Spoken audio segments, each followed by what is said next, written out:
कधी कधी गणित सोडवण्याची गरजच नसते, कारण त्याचं उत्तर प्रश्नातच दडलेलं असतं. हा प्रश्न तसाच आहे बघा. सरळ व्याजाच्या एका ठराविक वार्षिक दराने 10 वर्षात एक रक्कम तिच्या 13/8 एवढी होते, तर सरळ व्याजाचा वार्षिक दर किती? आता लक्षात घ्या, 13/8 ती रक्कम 13/8 होते. याचा अर्थ जेव्हा 8 रुपये इन्व्हेस्ट केले जातात, 8 रुपये इन्व्हेस्ट केले जातात, तेव्हा 13 रुपये आपल्याला रक्कम मिळते परत. याचा अर्थ मी 8 रुपये दिले तर मला 13 रुपये परत मिळतात. याचा अर्थ 8 रुपये इन्व्हेस्ट केल्यावर एक्स्ट्रा किती रुपये मिळतात बरं? एक्स्ट्रा 5 रुपये मिळतात.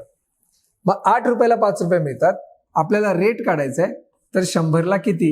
आता या प्रश्नचिन्हाचं उत्तर किती सिंपल आहे बघा. प्रश्नचिन्ह बरोबर 100 गुणिले 5 भागिले येणार 8, म्हणजेच 500 भागिले 8. मी जर हे सोडवलं, 8 संग 48, 2 उरले, 8 दुने 16 आणि 0.845 म्हणजे 62.5% हा दर झाला व्याजाचा. पण विचारले काय बरं?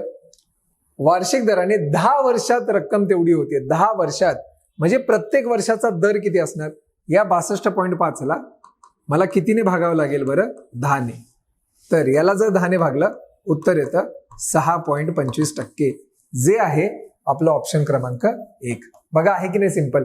म्हणजे प्रश्नाचाच वापर करून मी उत्तरापर्यंत पोहोचलो. व्हिडिओ आवडला असेल तर जास्तीत जास्त शेअर करा आणि व्हिडिओला लाईक करा.